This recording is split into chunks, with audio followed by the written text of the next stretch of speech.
assemblées dans les églises locales et également dans les maisons, à titre individuel, ces matinales s'adressent à vous. L'obéissance également de la foi parmi tous les païens, à tous ceux qui, comme moi, sont appelés gentils, cette émission est également pour vous. Vous aussi, vous faites partie des appelés du Christ.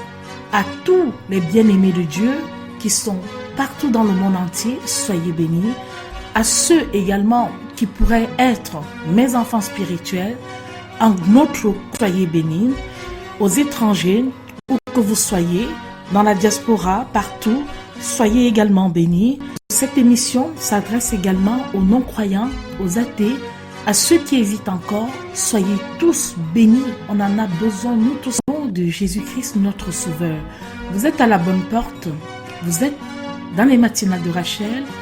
Je prie, qui serviteurs de l'Éternel, vous qui êtes ceux qui ont reçu par la justice de notre Dieu et notre Sauveur Jésus-Christ, une foi d'un aussi grand prix que la nôtre. Bien-aimés, chers auditeurs de Radio Menorah Yeshua, nous allons essayer de nous remettre à l'antenne. C'est juste pour vous rassurer que l'émission aura bel et bien lieu. Mais nous rencontrons quelques petits soucis techniques, quelques légers désagréments. Donc, on va essayer de se remettre à l'antenne et de pouvoir justement prendre le contrôle du direct pour pouvoir vous présenter cette émission dans une situation beaucoup plus confortable. Donc, je pense que ça commence à aller. Je pense que ça va. Bon, on va faire avec. Si jamais il y a encore quelques légers désagréments, à ce moment-là, nous allons pouvoir nous remettre en direct, tout simplement. Alors, bonjour à vous tous, bonjour bien-aimés. Tout le plaisir pour moi ce matin de pouvoir justement être dans ce studio pour passer ce moment d'antenne avec vous, pour passer ce moment de direct. Et que le Seigneur continue de nous porter, que le Seigneur continue justement de nous garder dans sa lumière, dans sa paix et surtout dans son amour. Ce matin, mes bien-aimés, j'ai envie de vous dire que soyez prudents. Soyez prudents. Soyez prudents dans le sens que, surtout dans les cadres de séparation, soyez vraiment vigilants, soyez prudents. Et bien sûr, on va revenir sur la question du divorce, la question de séparation. C'est pas ce que le Seigneur souhaite pour nous. Et j'ai vraiment envie d'attirer l'attention de beaucoup de personnes. Parce que malheureusement, dans un couple, il y a ce qu'on appelle, il y a des personnes qui sont un peu faibles, c'est-à-dire, ou alors trop idéalistes. Mais à côté, il y a des requins, il y a des renards. Donc, il faut quand même être aussi vigilant sur un certain nombre de choses. On y reviendra dans le cadre de cette émission. Mais tout de suite, nous allons prier le Seigneur pour lui demander justement l'intelligence et la connaissance de pouvoir mener à bien cette émission. Prions donc le Seigneur, mes bien-aimés, prions le Seigneur. Éternel Dieu d'amour, Dieu de paix, Seigneur, merci beaucoup. Merci pour cette grâce que tu nous donnes en ce matin de pouvoir faire cette émission, mon Dieu, mon roi. Sois jamais béni, sois jamais élevé parce que tu es puissant, parce que tu es grand, parce que tu es merveilleux. Éternel Dieu d'amour, Dieu de paix, je viens encore ce matin, Seigneur, vraiment implorer ton aide afin que tu stabilises les équipements et que tu nous permettes, Seigneur, d'aller jusqu'au bout de tout ce que nous sommes appelés à faire, mon Dieu, mon roi. Père, sois élevé, aide-nous, guide-nous et conduis toutes choses dans ton amour parfait. Conduis toutes choses, Seigneur, dans ta volonté. Alors, mon Dieu, mon roi, Seigneur, je viens encore ce matin vraiment jeter un regard sur toutes les personnes qui sont mariées. Pour les personnes surtout qui traversent vraiment des situations de non-retour. Bien sûr, si j'avais une prière à adresser, ce serait Seigneur, pardon, arrange tous les problèmes au sein d'un foyer. Permets à ce que les gens se réconcilient. Permets à ce que les gens reprennent leur vie comme c'était avant et mieux encore dans ta présence et dans ton amour. Seigneur, tu connais mon cœur, tel est mon souhait. Et le divorce n'est pas quelque chose de souhaitable. Quand bien même on vit des situations qui sont assez difficiles à supporter, il y a toujours un peu de baume, il y a toujours celui qui appelle à l'Éternel, celui qui s'appuie sur l'Éternel, le Seigneur lui donnera toujours la force, le soutien et vraiment la paix dans le cœur de pouvoir surmonter les épreuves. Mais nous sommes dans une société également, il arrive malheureusement que il y ait des chemins de non-retour, ou même si la personne va se remettre, c'est-à-dire va commencer à prendre conscience, cela doit d'abord passer par la case du divorce, malheureusement. Et si c'est le cas, Seigneur, je te prie pour toutes ces personnes, je te prie de les éclairer, je te prie de les fortifier, je te prie de leur montrer la voie, de leur montrer le chemin dans toutes les décisions que ces personnes seront appelées à prendre, que ces personnes trouvent un équilibre entre la foi, entre la paix, entre l'harmonie et entre tous les éléments à côté, mon Dieu, mon roi. Seigneur, tu es grand, tu es élevé et tu es magnifique. Alors, je sais que tu ne fais rien au hasard et je sais que tu fais toutes choses pour aider les gens, afin qu'on se serve aussi de nos expériences ou de ce que nous avons connu ou traversé ou vécu pour avertir aussi d'autres, afin que ces personnes soient beaucoup plus encore vigilantes. C'est vrai, on ne peut pas se protéger sans toi, mais toi-même tu nous invites à la vigilance, tu nous invites à comprendre que dans ce monde, tout le monde, on n'est pas dans un monde de bisounours, on est dans un monde de requins, on est dans un monde je sais pas. Et donc, ce n'est pas toujours évident, vraiment, de pouvoir vraiment trouver sa place par rapport à cela. Et chacun doit simplement s'appuyer sur toi pour pouvoir s'en sortir. C'est comme si on était tous en train de nager et que la mer était en train de nous submerger, mais nous devons trouver toutes les forces nécessaires, les résistances nécessaires pour nous en sortir.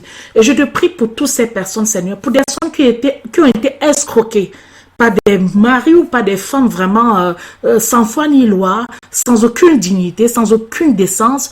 Seigneur, vraiment pour toutes ces personnes-là, je te prie ce matin pour eux, afin que tu viennes, Seigneur, vraiment apaiser les cœurs et que tu viennes leur rendre justice.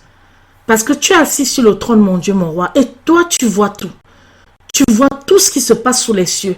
Et j'invoque ton nom, ton saint nom glorieux ce matin, Seigneur, afin que toi-même, Père, tu viennes réparer, tu viennes rendre justice, Seigneur, aux personnes qui sont opprimées, aux personnes qui ne peuvent pas se plaindre, qui ne peuvent pas même, se défendre, aux gens qui n'ont pas de voix. Ah, Seigneur, je t'en supplie, viens et délivre ces personnes-là. Délivre-les des crocs des renards. Délivre-les, Seigneur, des êtres humains très mal intentionnés, des très, très, très méchantes personnes. Et je t'en prie, mon Dieu, mon roi, parce que toi, tu les connais. Et l'être vient avec sa part d'habits. On a vu comment Jacob avait porté, l'histoire de Jacob aussi, c'est l'histoire de la ruse et de la tromperie. Comment on peut porter des masques.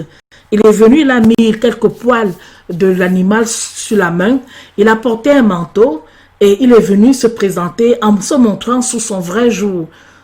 Mais son père n'a pas su qu'il s'était montré sous son vrai jour, en fait. Son vrai jour de trompeur, mais son faux jour en se faisant passer pour son frère. Ça a été depuis la nuit des temps, où il y a des gens qui ont utilisé. Si tu as permis que cela soit inscrit dans la parole, c'est pour que nous comprenions qu'il y a des personnes, malheureusement, qui ne sont pas toujours dans leur vrai jour. Et ils ne se dévoilent qu'au fil du temps. Ils ne se dévoilent que face à certaines circonstances, c'est là où vous les voyez exactement tels qu'ils sont. Et Père, pour ceux qui tomberaient à la renverse parce que découvrant justement la personne telle qu'elle est, cela peut vraiment faire mal. Cela peut vraiment faire mal. Et c'est pour ça que ma prière s'adresse à toutes ces personnes-là qui ont traversé des épreuves difficiles. Je sais qu'il y a des personnes, que ce soit des hommes ou des femmes, hein, ça ne connaît pas de sexe. Même certains hommes se sont retrouvés comme ça là dehors, sans domicile fixe. Quand vous regardez la plupart de personnes qui sont à l'extérieur, ce sont des sans domicile fixe. Il y a beaucoup de personnes que lorsqu'elles se séparent d'une personne, tout ce qu'elles ont envie, c'est que vous tombez, c'est que vous ne devenez plus rien du tout, c'est que vraiment il ne vous arrive que de malheur.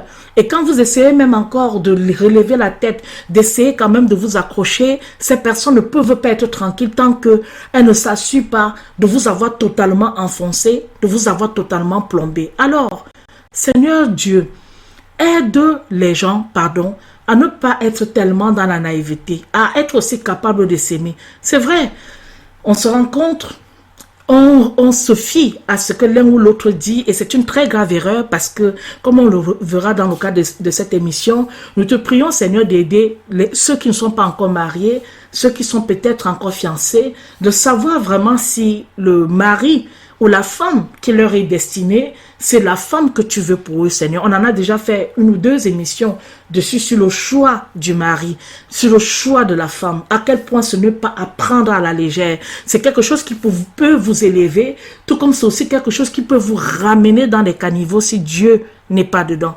Alors, Seigneur Père, aide ton peuple. Aide-les, Seigneur, à savoir, avoir le discernement sur les visages, sur les figures, sur les paroles, aussi mielleuses soient-elles, mais Dieu connaît le fond de l'homme. Toi qui connais le fond de l'homme, Seigneur, Père, viens délivrer toutes les personnes qui sont encore à la merci de ces gourous affectifs, de ces loups dévoreurs. Je t'en prie, mon Dieu, mon roi, viens délivrer ces personnes, les personnes qui sont vraiment à leur merci, les personnes qui sont dans ces souffrances, les personnes qui sont dans ces difficultés, mon Dieu, je t'en supplie. Toi, tu es grand, tu es élevé, Seigneur. Sois le juge, sois leur juge, mon Dieu, et confonds tous leurs ennemis, quels qu'ils soient, Seigneur. Déboute-les à jamais, Seigneur, qui comprennent que plus rien de près ou de loin, vraiment ne peut encore venir influencer un enfant du Seigneur. Sois jamais béni, sois élevé. Amen. Alors, mes bien-aimés, pour ceux qui me suivent, vous auriez donc compris que il s'agit d'une thématique qui est une thématique assez, récurrente. C'est quelque chose qui arrive presque tout le temps. Autour de nous, on a souvent entendu des couples qui sont en séparation, des couples qui sont en divorce, qui traversent des situations de divorce parfois très contentieuses, ou alors tout simplement, même des divorces qui seraient de l'ordre de l'arrangement à l'amiable, de consentement mutuel, se révèlent aussi, parfois sous ces vrais jours, être aussi des divorces assez déguisés et masqués. Alors, je vais parler de ça ce matin. Je vais attirer l'attention du peuple de Dieu, afin justement que dans tout ce que nous serons appelés à faire, que nous ne soyons pas dans une naïveté. Que nous ne soyons point dans la naïveté. Alors, je m'en vais donc prendre quelques exemples. Je reviens d'abord sur le mariage, afin que mes propos ne soient pas mal interprétés.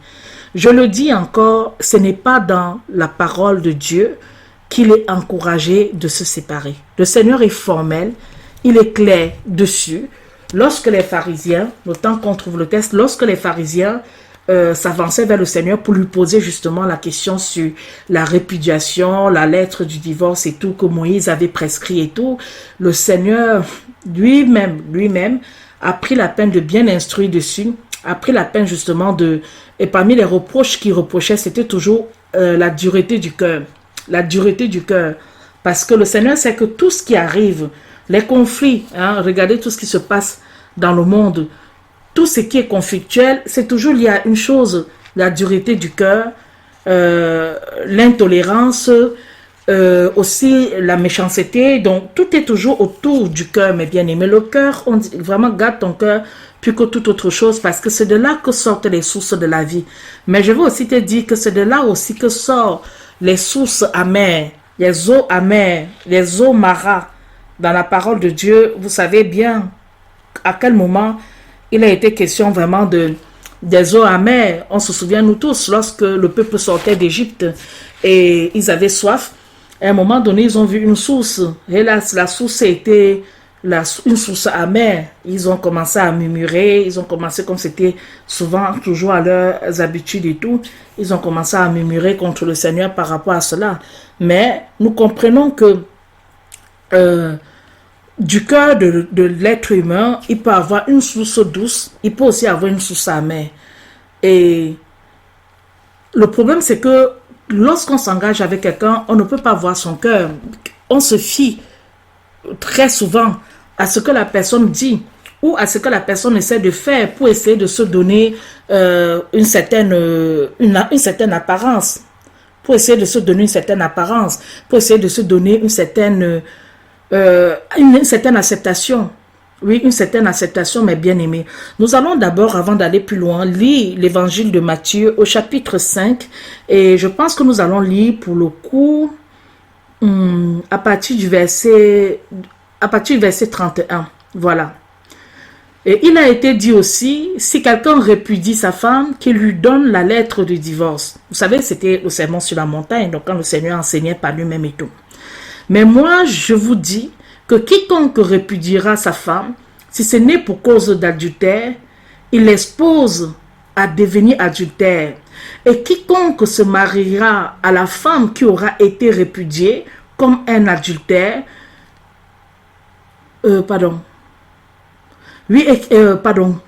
commet un adultère, je reprends s'il vous plaît. Il a été dit aussi, si quelqu'un répudie sa femme, qu'il lui donne la lettre de divorce. Mais moi, je vous dis que quiconque répudiera sa femme, si ce n'est pour cause d'adultère, il expose à devenir adultère, et quiconque se mariera à la femme qui aura été répudiée commet un adultère.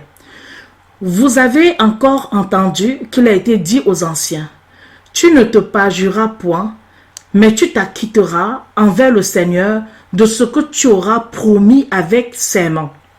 Donc, le Seigneur mettait, mes bien-aimés, je vais d'abord parler de ça pour la question d'adultère, il montrait à quel point le lien unique était très fort entre les époux.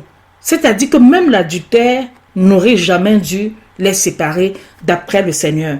Et il explique donc ceci en disant que c'est justement parce que, bon, les cœurs ont été un peu durs que, effectivement, le Seigneur a même autorisé cela et tout. Mais il prévient que si vous répudiez votre femme, sauf, la condition c'est sauf pour cause d'adultère, c'est-à-dire à ce moment-là, c'est la femme qui a commis un adultère. Et je rappelle aussi que quand on dit la femme, c'est inversement, c'est aussi l'homme dont il est question. Puisque à l'époque, en fait, c'est l'homme qui donnait cette lettre-là. Donc, si aussi un homme chasse une femme, ou alors qu'il a commis l'adultère, il faut bien savoir uniquement pour cause de l'adultère, si elle le chasse simplement comme ça, par exemple, je vais prendre les exemples, il a perdu son travail, il n'a plus de l'argent, je sais pas, il a eu quelques entorses, etc. Peut-être il vous a mal parlé, il s'est mal comporté. Si vous répudiez un homme sans cause d'adultère, vous êtes en train de l'exposer à l'adultère. Et vous êtes, vous, en train aussi, quelque part, de le pousser au péché. C'est-à-dire, à ce moment-là, vous avez votre pierre d'achoppement aussi. Vous seriez pour lui une pierre d'achoppement quelque part. Maintenant, si vous répudiez un homme pour cause d'adultère, à ce moment, vous êtes désamendé au regard de la loi de Dieu. Cependant, le Seigneur voulait élever encore notre pensée. Il voulait élever notre capacité d'aimer malgré le comportement de la personne, malgré ce qu'il a fait et tout.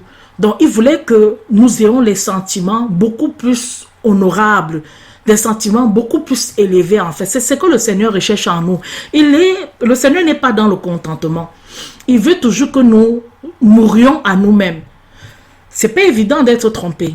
Il y a plein de personnes qui sont blessées à vie, là, ça continue à saigner. À chaque fois quand ces personnes parlent, vous voyez des larmes qui coulent, vous voyez vraiment de la sueur, de l'angoisse, la personne est mal à l'aise, la personne ne peut pas avoir 2 ou 3 paroles sans couler des larmes, sans se rappeler des choses. Tout le monde ne guérit pas de ça. Tout le monde ne guérit pas des tromperies. Donc, mais il y en a aussi que Dieu peut aider à relever la tête. Ça prendra le temps que ça prendra, ça peut prendre plus de temps chez tel ou chez tel autre et tout, mais Dieu fait grâce. Alors, je ne peux pas dire que c'est quelque chose qui soit facile. C'est pour ça que je ne peux pas parler de ça sans revenir encore sur les liens qui unissent l'homme et la femme. Et je ne peux pas dire, et croyez bien que je parle de ce que je vis et de ce que je connais ou de ce que j'ai vécu. Donc, je sais très bien de quoi il en est question. Alors, trahir quelqu'un, trahir soit sa femme, soit son mari, c'est ouvrir la porte à tout type de problèmes encore qui vont venir augmenter. Déjà, vivre ensemble, c'est pas facile. Il y a des tempéraments, il y a l'éducation que la personne a reçue, il y a même le niveau intellectuel également, etc., etc., qui fait que parfois, vous n'avez pas la causerie que vous souhaitez avoir avec la personne. Parfois, vous apportez quelques réflexions ou bien quelques suggestions, mais le niveau de la personne ne lui permet même pas d'assimiler pour comprendre que ça, c'est vraiment du bon sens en réalité. Donc, il y a plein de complexes comme ça que chacun vient avec son bagage dans le couple. Et c'est comme ça que les gens se mettent ensemble. Je vais juste marquer une courte pause, mes bien-aimés. Je vous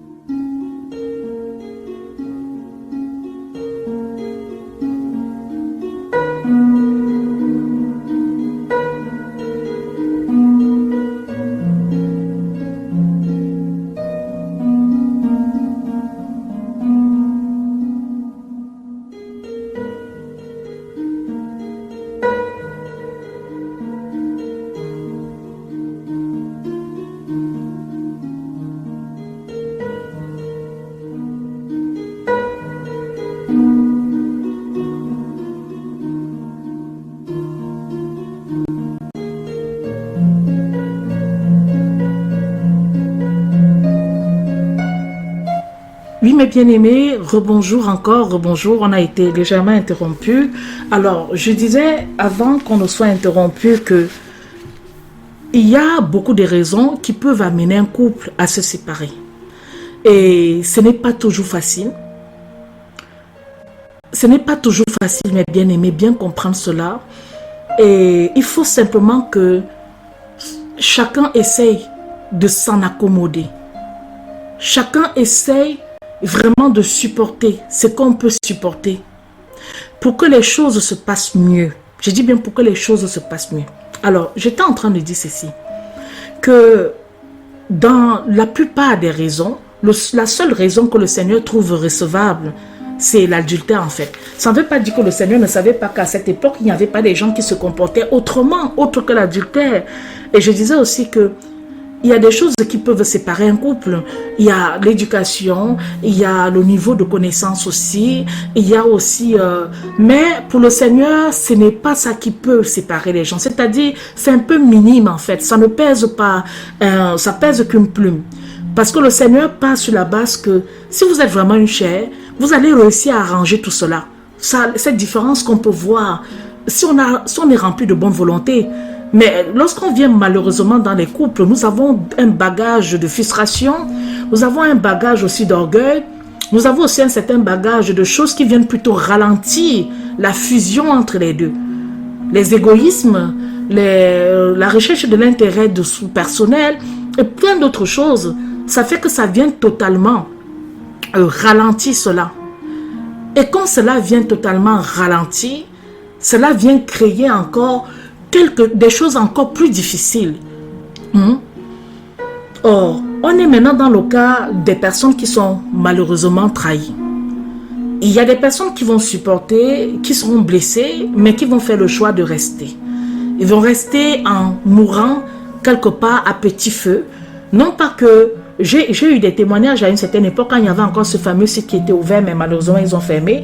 Il y avait beaucoup de témoignages comme ça. La plupart des témoignages et des problèmes dans les foyers, c'était toujours l'adultère qui revenait en amont.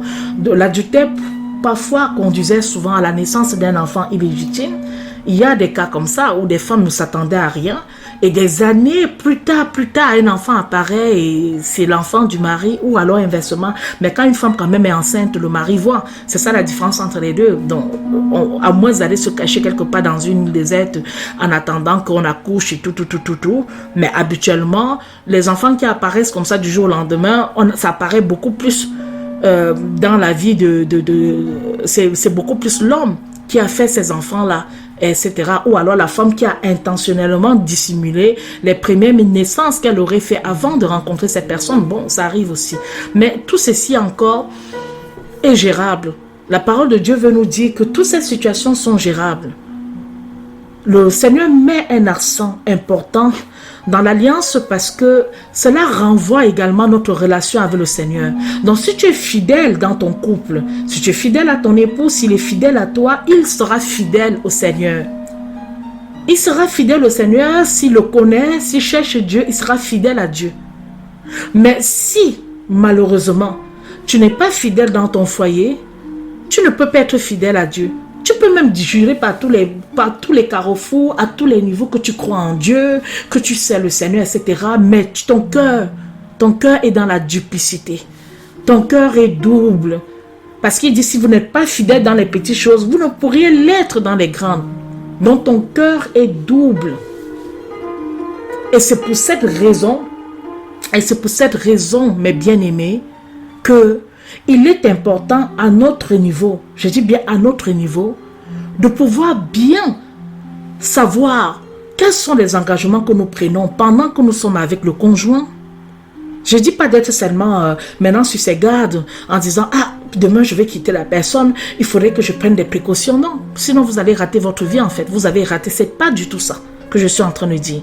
C'est juste vraiment, avant de prendre des gros risques, réfléchissez toujours, même pour votre vie. Même la vie personnelle ne nous autorise pas à prendre des risques inconsidérés. Parce que si vous prenez n'importe quel risque, vous ne connaissez pas ce que demain vous réserve. Et le lendemain aura raison de vous finalement. Donc, ne planifie jamais dans un projet pour lequel il y a une incertitude totale. Tu ne sais pas. Je vais prendre quelques exemples plus tard. Pour l'instant, c'est seulement générique. Alors, quand le couple estime qu'il a tout fait, tout ce qu'il pouvait, bon, et que finalement, inéluctablement, la question du divorce se présente, il faut simplement accepter et voir maintenant comment bien faire les choses pour ne pas être pris à la renverse ou au dépourvu.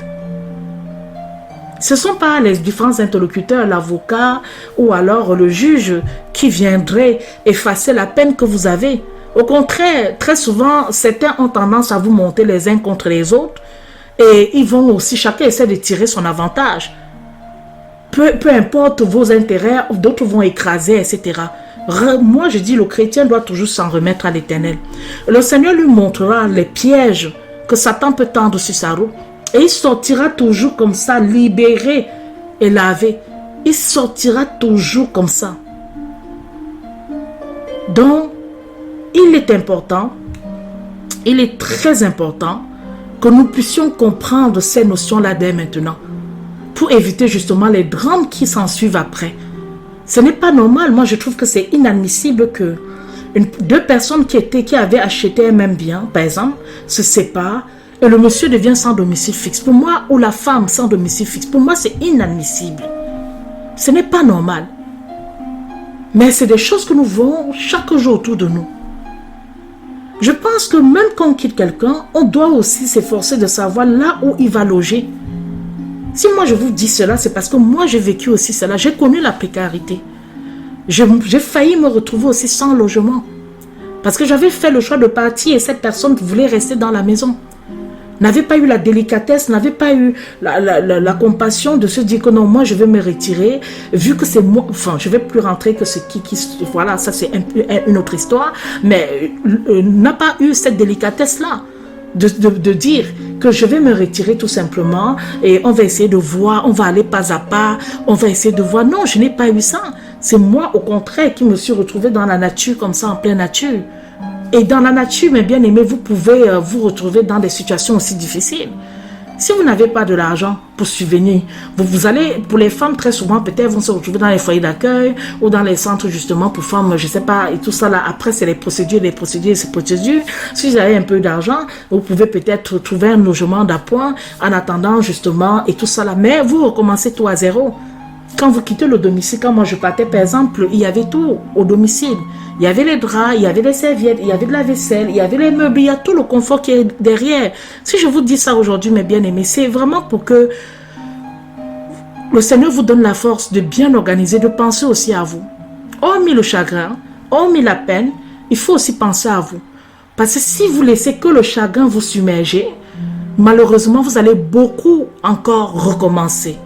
Vous allez racheter vos serviettes, vos draps, vous allez racheter même tout, enfin même le basique quoi, le basique. Tout, vous allez recommencer. Les marmites, etc., les casseroles, tout à zéro. Et ce sont des dépenses supplémentaires, ce sont des choses qu'on ne compte pas. Et que même ces personnes ne se rendent pas compte. Jusqu'à quel point la séparation peut induire l'autre qui se sent dépaysé. Je ne parle pas du dépaysement, je ne cite même pas le dépaysement, où effectivement, vous aviez vos habitudes chez vous, vous savez que voilà, vous dormez dans votre chambre, vous n'étiez plus en train de chercher un abonnement EDF, ni un abonnement Internet et tout ça a été déjà acquis. Mais du jour au lendemain, vous allez tout recommencer. Donc c'est pour ça que j'estime que celui qui reste dans la maison doit accompagner l'autre. Ils doivent s'entendre sur beaucoup de modalités, des modalités de la vie pratique, qui n'ont l'air de rien là, qu'on se dit non, c'est pas grande chose et tout, mais c'est tout. Parce que la personne qui quitte l'environnement qui était commun, cette personne, c'est elle qui sera appelée à refaire ce qui avait été fait à deux. Vous avez fait des choses ensemble, vous avez quand même pris des abonnements ensemble, vous en avez parlé, vous avez pesé le pour le contre, vous avez pris certaines choses ensemble. Mais maintenant que vous êtes en train de partir, vous êtes appelé à refaire tout ça. Non. Quand un couple, quand ça n'a pas marché, quels que soient les torts, hein, parce que si on regarde les torts, on passe sur la base que, ok, les torts, on les met de côté, Mais on regarde à l'essentiel. L'essentiel, la personne doit vivre. Et vous aussi, vous devez vivre. Et pour vivre, il faut que déjà il y ait des choses, les modalités pratiques. Mais le malheur, c'est que la plupart, surtout les personnes qui sont durement atteintes, n'oubliez pas que dans un couple, il y a des gens qui sont déjà mieux préparés à la séparation que l'autre. Vous savez, il y a des trucs qui vous prennent de court. Des nouvelles qui arrivent comme ça, vous ne vous attendez pas et baf, ça vous ramasse là. Vous tombez. Alors que la personne qui est déjà bien un peu préparée, son fait que cette personne gère mieux la situation que vous. Et comme vous allez se mettre en mode chagrin, entre-temps, les choses sont en train d'évoluer et d'avancer. Vous voyez bien que beaucoup de choses sont en train de vous échapper. Vous comprenez que vous en arrivez à une zone carrément de non-retour. Mais sauf que très emballé par le chagrin, très peiné et tout, vous n'avez qu'une seule envie, ne plus en entendre parler, ne plus vouloir avoir de contact avec ces personnes. Mais oui, d'accord. Mais à côté de ça, il faut être pragmatique aussi. Parce que c'est pas évident. Vous pouvez vous faire voler, vous pouvez vous faire gruger, vous pouvez vous faire... Je vous assure que ce qui est dans l'humain, seul Dieu sait.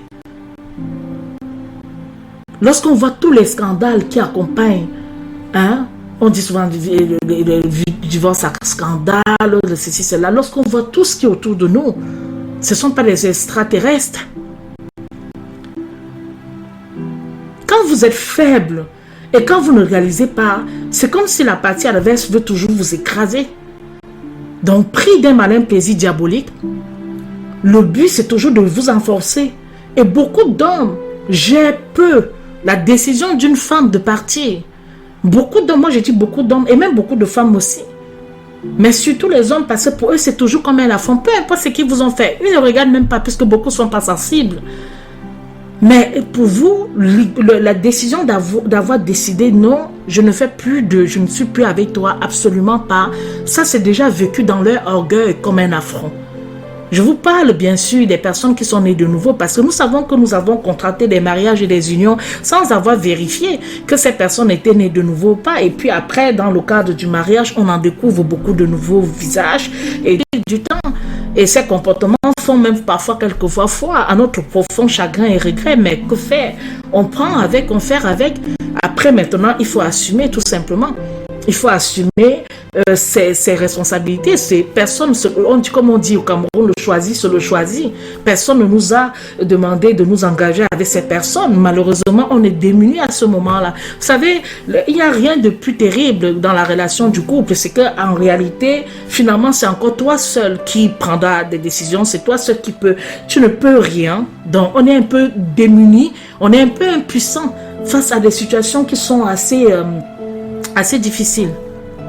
Donc qu'on estime que et Dieu seul sait qu'il faut faire, il faut y mettre un peu du sien, il faut bien comprendre que le vivre ensemble n'est pas toujours facile et que chacun doit un peu faire taire son ego, faire taire ses besoins pour aussi passer l'intérêt de l'autre aussi un peu en avant pour que l'autre n'ait pas le sentiment d'être avec quelqu'un qui s'en fout et qui ne s'intéresse pas à soi, etc. Donc, la vie ensemble demande vraiment que chacun fasse des concessions.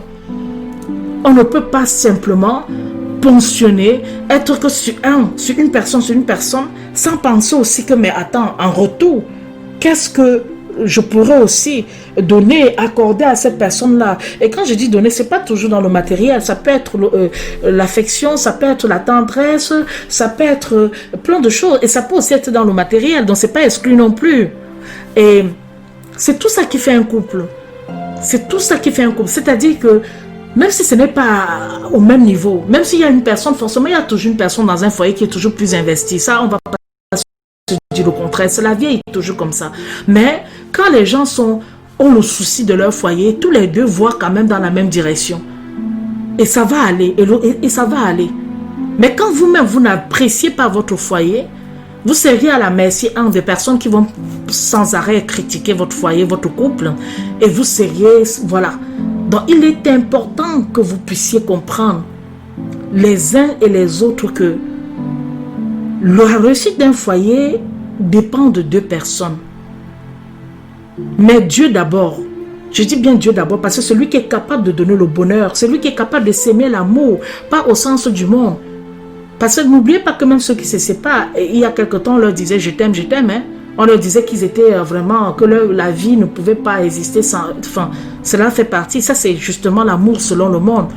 Mais l'amour que le Seigneur met dans le cœur, l'amour que Dieu remplit dans ton cœur, et ceux qui n'en ont pas, c'est l'occasion de demander au Seigneur, que Seigneur aide-moi à aimer mon conjoint, ma conjointe, comme toi tu veux que je l'aime.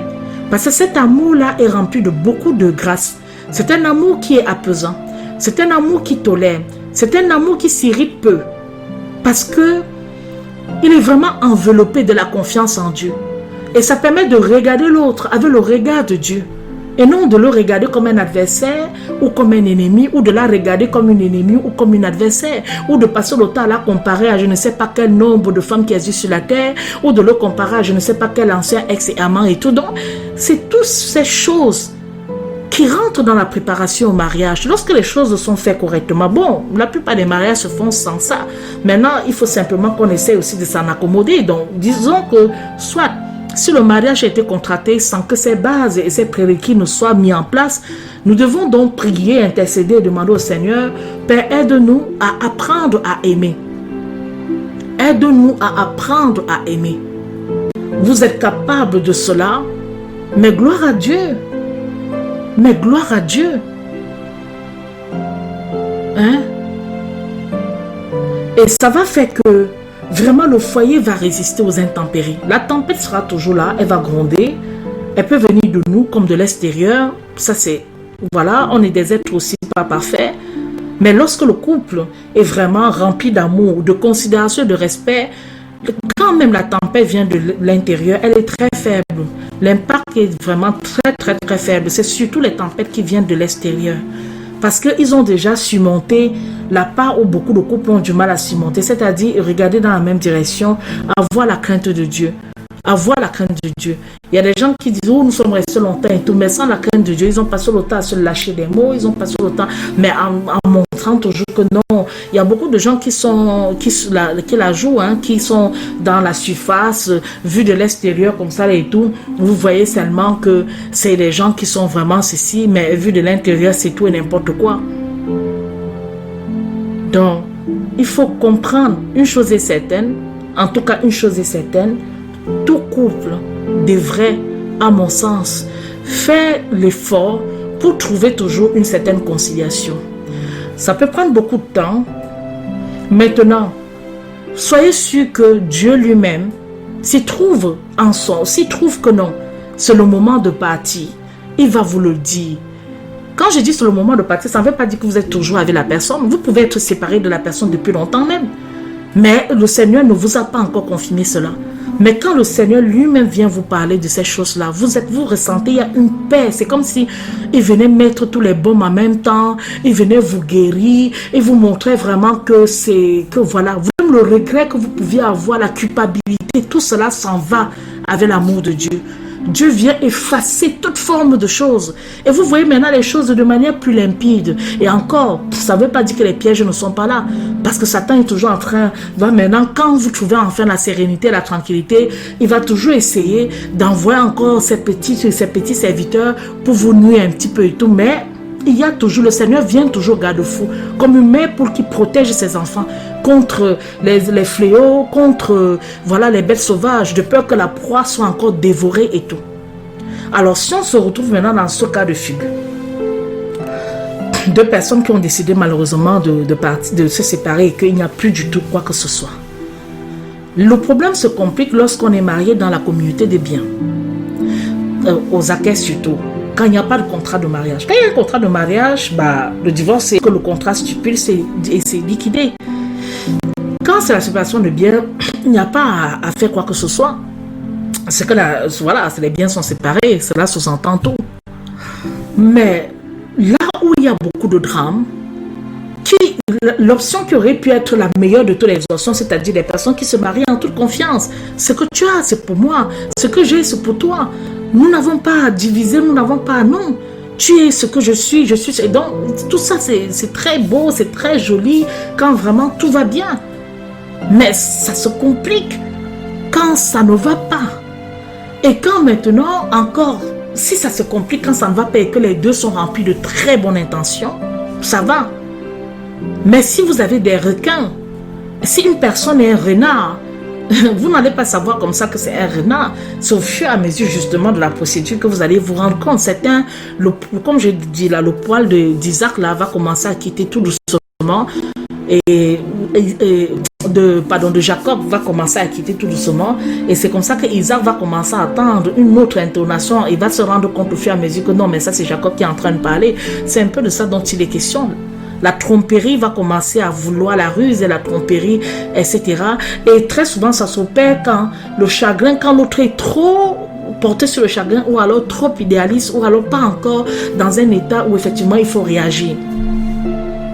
Ça ne me plairait pas qu'une femme se retrouve à la rue, à la merci des violeurs et tout ça, de tout ce qui peut exister dans la nuit, parce qu'elle a beaucoup pleuré et elle n'a pas eu le sursaut de demander que non, cette partie avant de quitter chez elle, que non, ça là me revient et tout. S'il faut choisir entre que sa vie soit à deux mots, un mal moins grave, c'est-à-dire s'il faut choisir qu'elle finit par se retrouver à l'extérieur ou le monsieur finit par se retrouver à l'extérieur comme ça, la privé de tout, avec maintenant des vêtements qui ne lavent plus, le corps qui ne lave plus, commence à sentir, alors qu'il fut un grand cadre, il fut un homme respectable, un père de famille respectable. Non. Nous, en tant que chrétiens, nous devons expliquer au couple que à partir du moment où vous êtes mariés dans la communauté de biens et aux acquis sans contrat en tout cas de mariage, il faudrait que vous pensiez à l'un et à l'autre. Il faut taire les intérêts égoïstes. Si vous avez une tasse de café ou quoi que ce soit, j'en sais rien, essayez de voir comment vous allez vous organiser. Il faut taire les intérêts égoïstes. Dans la situation où le divorce vous a trouvé, je ne dis pas que si le divorce t'a trouvé vraiment dans une situation où effectivement tu n'avais pas peut-être grand chose et après là c'est autre chose, mais dans la situation où le divorce te trouve, mais je sais aussi que même dans un couple il y a des choses qui appartiennent à l'un l'autre du foyer, je suis bien conscient de ça. Moi je parle de la communauté, je parle de la communauté, de ce qui leur appartient ensemble. Dans ce qui vous appartient ensemble, c'est les choses de tous les jours. La vaisselle vous appartient forcément ensemble. Les choses vous appartiennent. Il y a plein de choses, la literie et plein d'autres choses qui vous appartiennent ensemble et que vous pouvez voir comment vous organiser. Et même parfois, il y a des gens qui prennent un crédit pour acheter une maison. Et il y a des personnes aussi qui font ci, qui font ça et tout.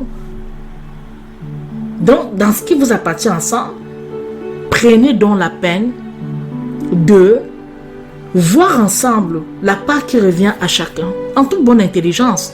En toute bonne intelligence. Je ne veux pas forcément dire que tu auras 50% absolument comme il aura 50%. Peut-être tu n'auras pas besoin de plus que lui. J'en sais rien. Il y a parfois, tu peux te contenter même de 4 tasses. Quelqu'un a besoin de 5 tasses. Après, je dis en toute bonne intelligence et en toute sagesse du Seigneur. Mais faites en sorte que la répartition soit équitable. Vous savez, le Seigneur avait prévu beaucoup de choses. Et quand vous regardez les lois, même Lévitique et tout, quand vous voyez par exemple, quand quelqu'un cognait le bœuf de quelqu'un, il devait le lui rendre et il récupérait celui qui était mort. Il y a plein de lois comme ça.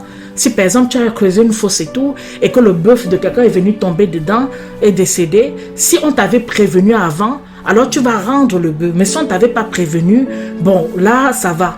Donc, il y a plein de mesures, tu vas seulement faire ceci. Le Seigneur a prévu toutes les jurisprudences possibles. Sa loi est vraiment parfaite. Et nous aussi, nous ne devons pas seulement regarder ce que l'avocat dit. Mon avocat m'a dit ceci. Tu vois, 2 personnes qui étaient ensemble, hein? Ils étaient dans la maison, ils vivaient ensemble en bonne harmonie. Maintenant, ils ne peuvent plus se parler. Mon avocat m'a dit ci, mon avocat m'a dit cela. Mon avocat, ton avocat. Il sera aussi là quand tu mourras. La meilleure façon de régler la question du divorce, c'est de prendre sur soi. C'est parfois humiliant. Parfois, vous vivez des injustices criantes, mais vous devez prendre sur vous. Et essayer de trouver des mesures conciliantes qui vont faire avancer les choses. Il y a des gens qui sont très rusés. Bien vous renseigner par rapport à la loi. Et quand je dis renseigner par rapport à la loi, c'est par exemple dans le cadre, il y a chaque fois des nouvelles législations par rapport à la loi et tout qui arrive. En France, il y a au temps d'Hollande, sous son mandat, ils ont décidé maintenant que on pouvait divorcer dans un de notaire. C'est très très rapide et tout, dans le cadre d'un divorce par consentement mutuel. Mais j'attire l'attention, il y a beaucoup de personnes qui se sont laissées divorcer comme ça avec leur conjoint français. Quand vous êtes de nationalité étrangère, prenez la peine de vérifier si votre pays a signé la convention avec la France par rapport à ce dispositif-là. Si ce n'est pas le cas, abstenez-vous d'aller là-bas. Allez plutôt au tribunal, ça va prendre beaucoup de temps et vous devrez vous justifier auprès du tribunal parce que comme ils ont imposé cette mesure, ils ne gèrent plus le consentement mutuel. Il faudra prendre beaucoup de temps encore, mais au moins au bout du compte, vous serez véritablement divorcé. En fait, si vous partez dans un cabinet de notaire, vous ne prenez pas ces précautions avant. Qu'est-ce qui se passe? La personne qui est de nationalité française a bien divorcé, peut se remarier, peut faire sa vie, ses biens lui appartiennent, c'est pas pour vous et tout, mais vous, tout ce que vous avez est encore pour lui, vous ne pouvez pas vous remarier, vous pouvez rien faire en fait. C'est des exemples aussi basiques comme ça. Et moi, je parle de mon propre vécu, parce que moi aussi, je me suis retrouvée là. J'ai failli me retrouver dans une procédure qui était déjà commencée, mais à un moment donné, comme Dieu n'oublie personne, il me l'a mis dans ma mémoire d'essayer de vérifier pour savoir si mon pays d'origine avait fait les accords par rapport à ce nouveau dispositif qui était là. Et si bien que je me suis... Ils ont dit absolument pas. Ils ne reconnaissent pas. Pour eux, le divorce passe devant un tribunal. Ils ne reconnaissent pas la séparation qui se fait dans un cabinet de notaire. Non, qu'il y a toute une procédure qu'il faut faire pour divorcer pour eux. Donc, si je m'engage dans cette procédure, je peux être sûr d'une chose, c'est que oui, d'un côté, monsieur sera libéré, mais je vais devoir marcher derrière lui pour qu'il accepte qu'on parte divorcer dans mon pays d'origine maintenant. Pourquoi il courrait rapidement quand il sait qu'il n'a plus rien à perdre? Quand il sait que, voilà, maintenant, il est de lui tranquillement, il peut se remarier, tous ses biens sont pour lui. Pourquoi il vous accordera beaucoup de considération maintenant? Alors que dans la loi de votre pays, il a le droit de prendre ce qui vous appartient de moitié. Donc, je ne sais pas si c'est ce que je suis en train de dire. Il y a des cas, je peux vous citer des témoignages comme ça. Des gens qui ont été en larmes, qui ont fait des divorces, qui se sont séparés dans certains pays qui autorisaient ce genre de séparation, qui sont rentrés dans leur pays d'origine, ont constaté des choses que non, malheureusement, il y a des témoignages qui viennent de la Tunisie, de certains, je ne sais pas si entre-temps, il y a eu des... Ils ont pu modifier leur propre loi et tout, mais à l'époque où je faisais ces recherches et tout, j'entendais, il y avait des femmes qui étaient en larmes, qui avait vécu, c'est un peu comme on dit quoi, une supercherie institutionnelle. L'État n'a pas pris des précautions, vraiment même de dire à ces personnes qui font ça, de bien s'assurer que non, il revient au notaire de faire la recherche par lui-même. Si la personne qui est en face, son pays a signé des accords, reconnaissance cela à cette procédure-là. Vous faites une procédure ici, vous finissez tout, vous payez les frais et elle est invalidée. Voilà un peu un exemple tout simplement parce que on n'a pas pris la peine de bien voir. Et si la partie qui est française, ça ne dérange pas parce que bon, quelque part, rapidement, je fais mon truc et tout et voilà. N'est pas embêté, hein, c'est vous. C'est la personne qui justement, qui est originaire d'un pays qui ne reconnaît pas justement ce traité, qui sera bien embêté. Voilà un exemple.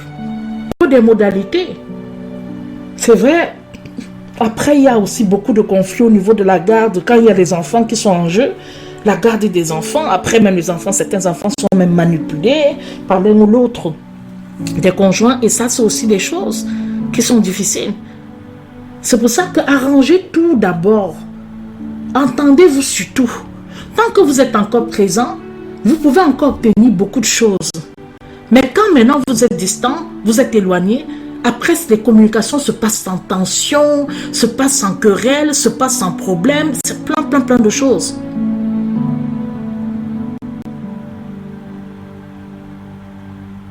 Donc, pour ma part, mes bien-aimés, oui, passez toute l'émotion, mais prenez une feuille, un cahier, vous définissez les modalités.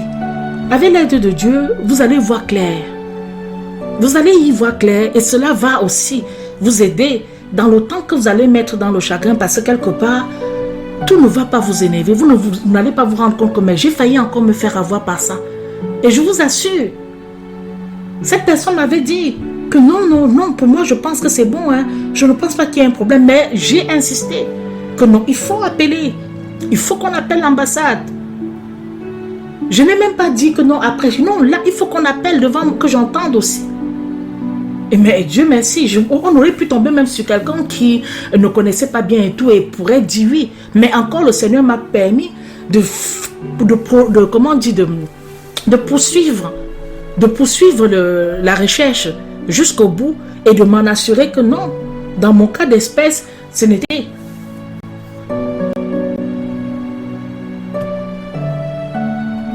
Il n'y a pas de meilleur ami. Quand les gens disent que non, on s'est séparés, mais il est devenu mon... Ça, c'est des histoires. Il n'y a pas de meilleur ami. Vous pouvez avoir la courtoisie de vous dire bonjour, de vous parler simplement, mais si quelque chose est arrivé jusqu'à ce stade-là, ne vous leurrez pas. Ne vous leurrez pas. Donc, il faut simplement faire étape par étape. S'il y a les enfants, alors qu'est-ce que toi et moi nous définissons concernant les modalités de garde, afin que les enfants soient le plus épargnés possible. Une fois de plus, pour ceux qui pourraient me prendre en cours de route, je ne suis pas en train de mettre des femmes hors de leur mariage ou des hommes hors de leur mariage. Je ne veux pas que mes propos soient mal interprétés. J'insiste beaucoup dessus et Dieu seul sait que j'en ai fait des tonnes et des tonnes des émissions et j'ai toujours dit que si j'avais eu toute la connaissance que j'ai aujourd'hui, si j'avais eu le recul avec le Seigneur dans ma relation que j'ai aujourd'hui, il y a beaucoup de choses que j'aurais fait autrement. Je les aurais gérées autrement. Et peut-être cela n'aurait pas forcément que les proportions que ça a pris par ignorance. Mais Dieu ne tient pas compte des temps d'ignorance et je fais ma paix avec le Seigneur. Je ne suis pas dans une attitude de regret ou bien au contraire, le Seigneur m'a vraiment aidé par rapport à cela, mais ça a pris le temps. Ça a pris du temps. Et je reviens aussi sur les erreurs que j'ai pu commettre parce que je n'ai pas été capable d'anticiper. Je laissé passer beaucoup le chagrin et je fais aussi beaucoup confiance. Il faut partir sur la base qu'on ne peut pas faire confiance à quelqu'un qui vous a trahi. Il est important que nous acceptons cette réalité. Si la personne n'a pas été capable de ne pas vous trahir, la personne pourra vous trahir une autre fois, 2 fois, 15 000 fois. C'est quelque chose qui ne s'arrêtera pas. Tant que la personne n'est pas délivrée, tant que la personne ne naît pas de nouveau, vous allez entendre les gens dire que non, au moins sur ce sujet, tu ne peux pas me ramener jusqu'à ce niveau-là et tout. Qu'est-ce que vous en savez? Qu'est-ce que vous en savez? Je ne dis pas qu'il faut avoir seulement le soupçon à bombardant la personne en disant oui, tu es capable de... Non. Il faut beaucoup de calme. On ne tranche pas la séparation dans un état trop irritable. Vous allez passer à côté de plein de choses. Vous allez beaucoup vous énerver, la personne sera tranquille, mais la personne avancera très bien dans la suite après vous, mieux que vous. Donc, la question des enfants se règle paisiblement. Se règle dans la consultation familiale. On peut demander l'avis des enfants. Ça c'est vrai que parfois c'est très instinctif. Les mamans ont toujours tendance à vouloir prendre des enfants. C'est très naturel, c'est très instinctif, on peut comprendre. Mais il y a des situations aussi où les mamans ne peuvent pas bien s'occuper de leur enfant en lieu et place de leur papa. Maintenant, il faut pas utiliser les enfants comme monnaie d'échange, comme chantage. Il y a des personnes qui se servent de leurs enfants parce que oui, au moins les enfants sont avec moi, que tu le veux ou pas, tu seras toujours obligé de venir, ou je vais te pourrir la vie, ou je vais te faire ceci. Non, non, vous n'avez pas besoin de ça, vous n'avez pas besoin de prendre vos enfants en chantage. Il faut, si vous voulez prendre des enfants, discuter ensemble, définissez les modalités ensemble de garde. N'attendez pas que la personne appelle pas après en disant il sera seulement surpris avec les documents du juge ou en fait on lui propose une fois par mois de voir ses enfants et tout. Après, les divorces vont devenir conflictuels. Parce que quelque part, il y a aussi des vengeances et des règlements de compte que nous faisons dans l'après. Or, il faut clairement parler. Nous sommes là, nous avons peut-être 2 ou 3 enfants. Qu'est-ce que tu penses de cette situation? Mettre d'abord au centre l'intérêt des enfants. Les enfants sont scolarisés où, par exemple, quel est le parent qui est le plus proche du lieu d'école pour que ce soit possible vraiment trop de galères? Quelle est la modalité? Mais je ne veux pas dire, ce ne sont pas des critères bloquants. Ce ne sont pas des choses qui sont totalement... qui sont bloquants. Donc, il faut qui sont bloquantes. Donc, à un moment donné, il faut bien comprendre cela.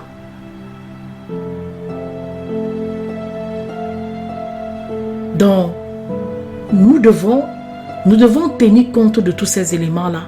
Et une fois que la question peut-être des enfants, après il y a bien sûr la question aussi de la pension alimentaire, dans la prise en charge des enfants.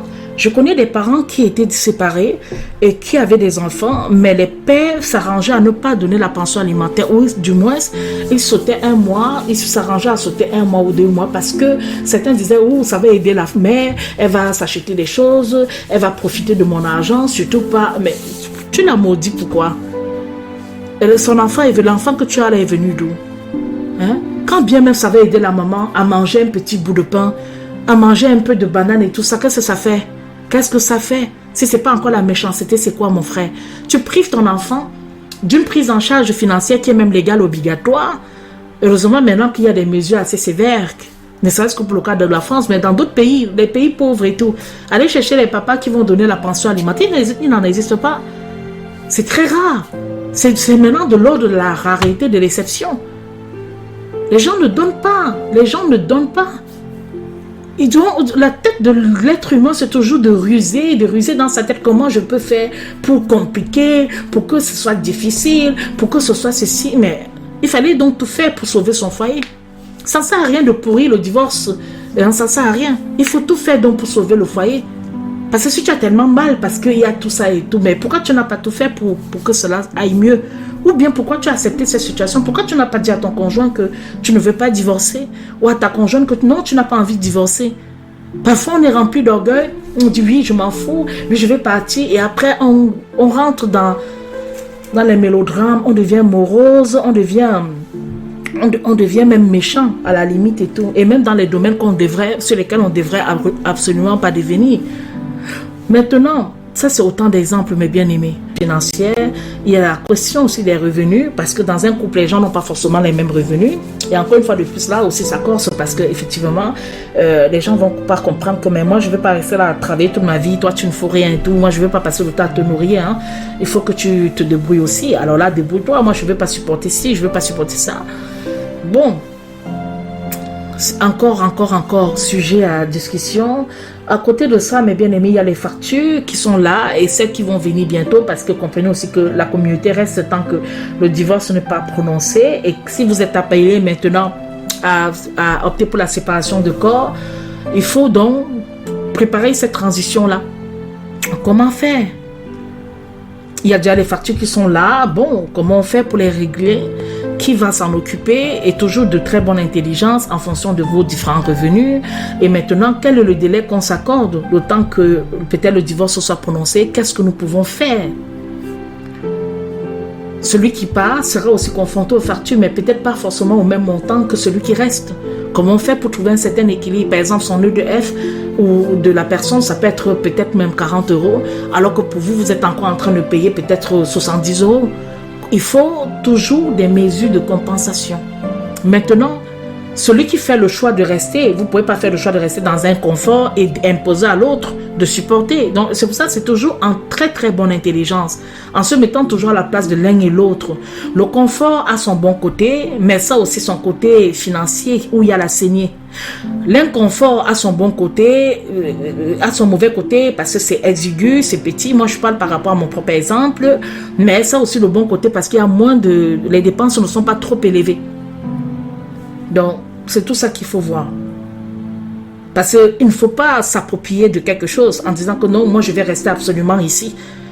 Toi, c'est toi qui vas. Et après, demain, demander à la personne de venir résoudre tous vos problèmes. Tout ça, il faut bien évaluer et voir quels sont les risques, qu'est-ce que vous pourrez supporter, ce que vous ne pourriez pas supporter, etc. Maintenant que... après, il y a aussi les frères. Les frères, il y a des couples, il y a certains époux qui sont assez élégants, ils s'occupent des frais de quels que soient les revenus, ils s'occupent. Mais il y en a qui ne s'occupent pas du tout. C'est-à-dire que vous devez aussi payer vos frais. Les frais de divorce, c'est-à-dire, par exemple, dans le cadre d'un divorce par consentement et tout, ou même dans le cadre d'un divorce contentieux, vous êtes appelé à régler les frais. Il y a des personnes qui, le divorce contentieux, vous ne pouvez pas avoir le même avocat. Chacun doit être représenté par son avocat. Et qui dit 2 avocats dit aussi les frais supplémentaires pour le couple. et même individuellement. Parce qu'un divorce par consentement mutuel, vous pouvez prendre. La loi vous autorise à avoir le même avocat. Et maintenant, comme pour le cas de la France, c'est plus quelque chose, ça se règle maintenant autrement dans d'autres cabinets, mais je veux dire, c'est moins coûteux. C'est vraiment moins coûteux. Quand on sait que sur le plan de la législation, on a tous les éléments qu'il faut, c'est-à-dire, bon, cette loi est applicable aussi dans notre vie et ça sera bien reconnu. Quand on sait aussi, bon, pourquoi pas. Après, c'est à la liberté de chaque couple. Moi, j'ai vécu des scènes, J'étais à Bobigny une fois. Il y avait un couple qui était en séparation. Les deux avec des avocats. Quand la dame et son avocat étaient en retard, ils étaient bien en retard. Et quand ils sont venus, je vous assure, les gens ne se saluent pas. Je crois que les avocats doivent aussi en voir et en baver quelquefois. Les gens ne se saluent pas. Les gens ne se parlent pas. Et c'est comme ça que... voilà, ça faisait pitié parce que la dame était accrochée à son avocat, on dirait son sauveteur, son Dieu, et le monsieur pareil. Et il faut voir comment l'avocate qui est une femme de l'homme se vantait, elle tapait les talons au sol et puis il murmurait ses mains dans ses oreilles et eux ils blaguaient à deux, ils éclataient de rire. Enfin, j'ai dit, j'avais envie de filmer même la scène. J'avais envie de filmer pour voir jusqu'à quel point on est pathétique finalement. De l'autre côté, il y avait la dame qui avait un avocat et cette femme-là, elle aussi, tu sentais qu'elle avait beaucoup peur. Elle n'était pas très à l'aise et tout. Et son avocat était toujours en train de la rassurer et tout. À un moment donné, ils ont demandé une conciliation. Moi, je ne sais pas ce qu'ils faisaient. Je sais qu'ils devaient divorcer, mais je ne sais pas quel était le contentieux. On ne vient pas, on murmure là-bas. Personne ne vient exposer sa vie. Et j'ai vu simplement comment elle a dit quelque chose à son avocat. Ils se sont bien mis d'accord en secouant la tête. Et son avocat est parti voir l'avocate de la dame, de son époux. Ils se sont retirés tous les deux. Ils ont bien parlé.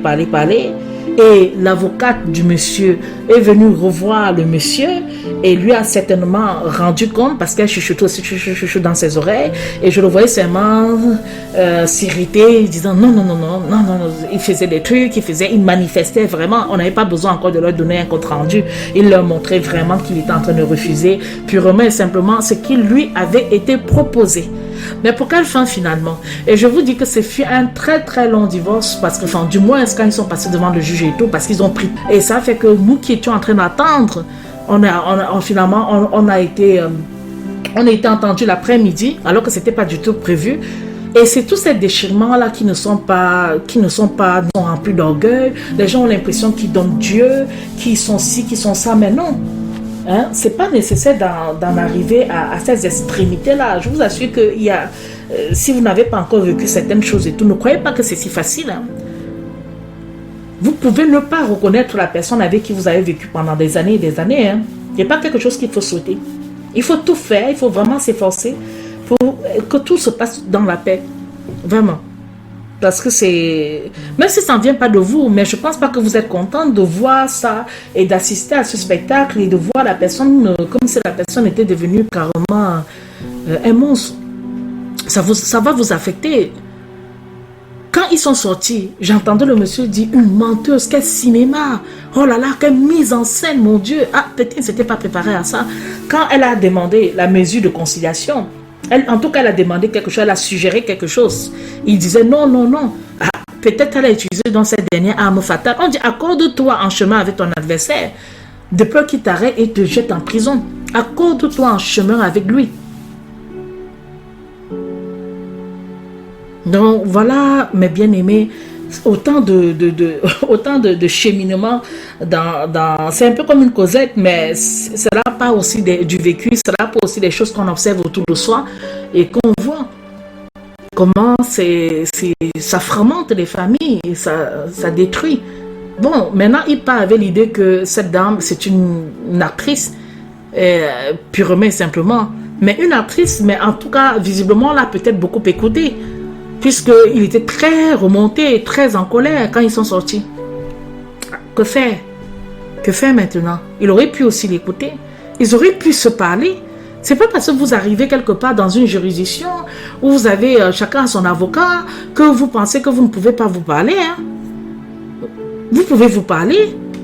Chacun vient faire son cinéma. Quelqu'un vient faire son cinéma. Il y en a qui viennent apitoyer le juge en faisant semblant d'être gravement malade, en faisant semblant comme s'ils vont mourir. Moi-même, j'ai vécu aussi un scénario pareil. Et je pouvais dire aussi, moi aussi, tel acteur. Les gens font comme si là, c'est sûr que le juge en voit.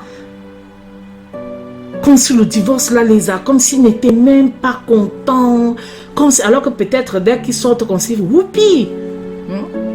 Mais le point, c'est que quand tu n'es pas préparé à cela, tu es étonné, tu dis que waouh, vous êtes là tranquille, on vous voit bien et tout, on peut croire que c'est vous là, c'est si. Mais j'ai vécu, je vous assure, il y a des acteurs, hein, il y a des actrices. Je ne sais pas pour le cas de cette dame, mais vraiment, il y a des gens qui jouent sur la psychologie des... Parce que ça compte, tous ces éléments-là comptent, mais encore une fois de plus, c'est Dieu seul, mes bien-aimés. Encore, ne vous fiez pas à tout ça, c'est Dieu seul. C'est Dieu seul qui... C'est Dieu seul qui est au-dessus de tout. Vraiment. Donc, nous avons tellement à dire sur ces questions-là. Et maintenant, parlons de la répartition des biens à proprement parler. On a fini la question, voilà, la pension alimentaire, évaluation des ressources, les enfants, s'il y en a lieu ou pas, etc. Les gardes, atteindre, partager, penser toujours à l'intérêt des enfants, ne pas les prendre en otage comme des règlements de compte, etc.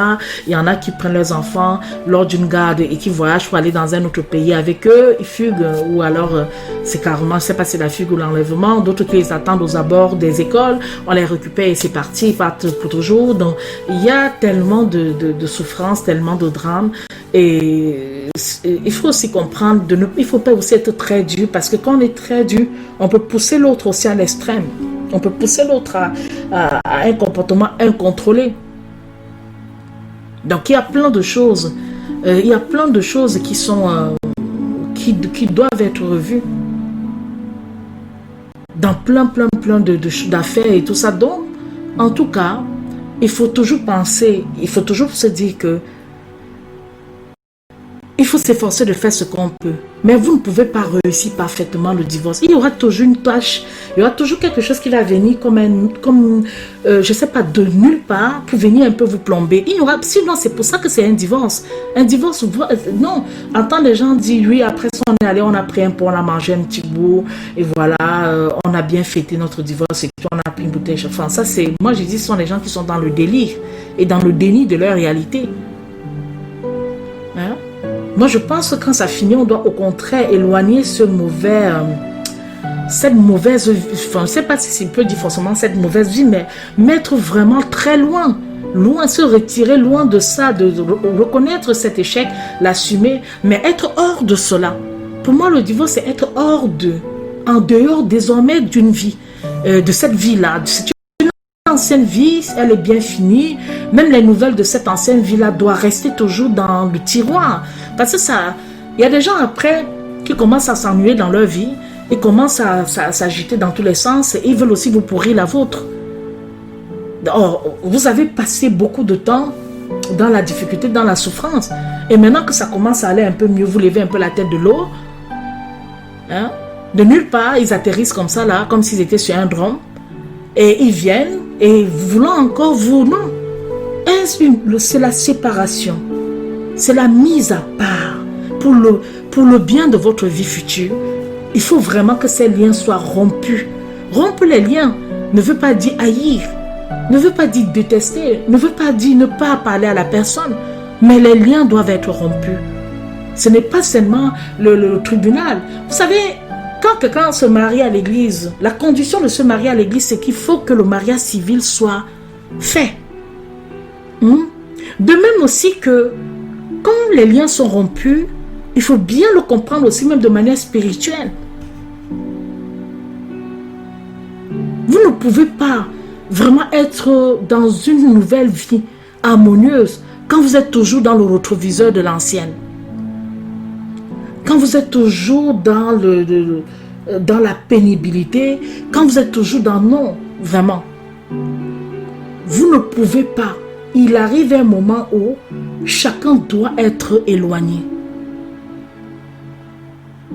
Si vous voulez vraiment être à l'aise, Et encore, on ne peut pas être à l'aise sur cette terre. La vie est toujours difficile, il y a les défis, il y a les hauts et les bas, il y a pas mal de choses à affronter, mais ne nous surchargeons pas des choses qui ne sont pas nécessaires. Ton ex-mari n'a pas à devenir ton meilleur ami, je ne vois pas dans quel intérêt. Pourquoi il doit devenir ton meilleur ami? Il fait partie d'une connaissance. Ton ex-femme n'a pas besoin de devenir ta meilleure amie. Celle maintenant qui te donne des conseils. Elle était où quand tu étais dans ton foyer là elle était où là quand tu l'avais pour femme?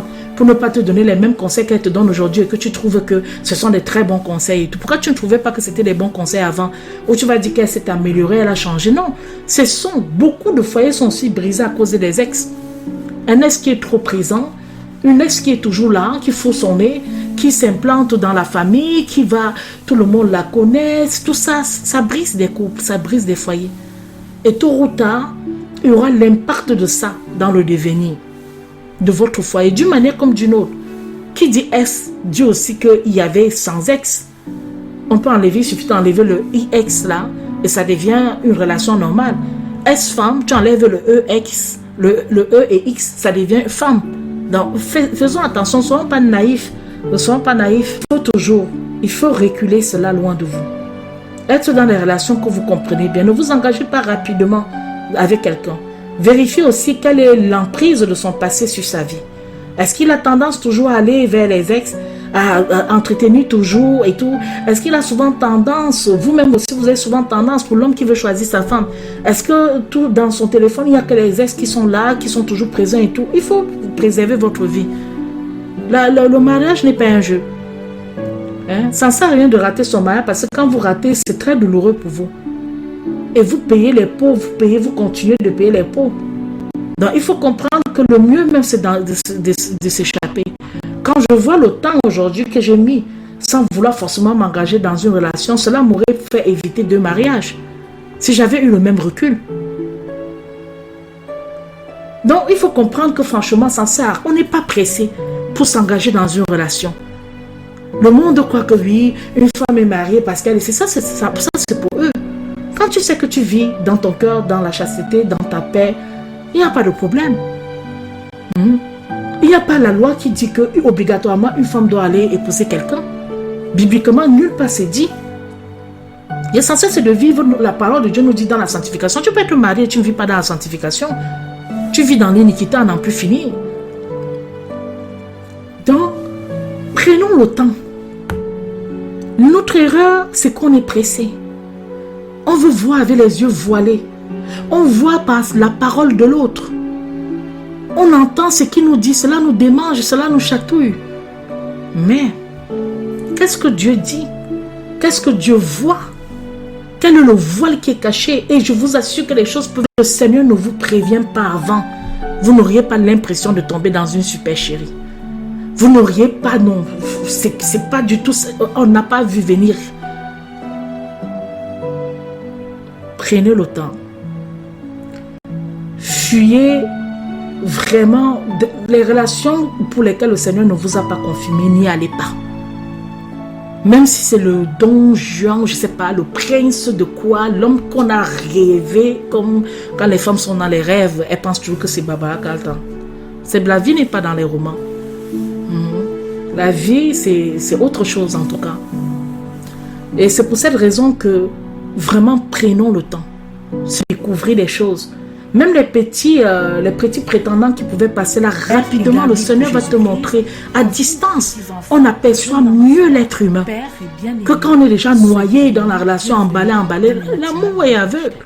Quand tu es déjà emballé dans la relation, tu ne peux pas apercevoir la personne sous son vrai jour tel qu'il est. De Paris, sur Radio Menorah Yeshua, donc, dans les matinales de Rachel. Encore autant d'éléments comme ça là, mes bien-aimés. Maintenant, dans la repartition,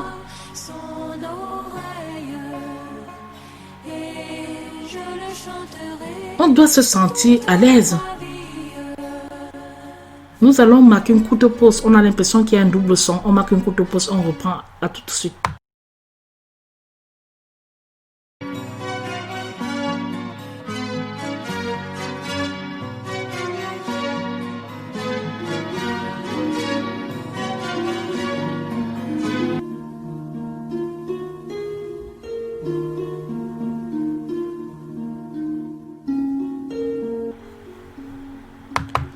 Alors, mes bien-aimés, j'en étais justement à dire que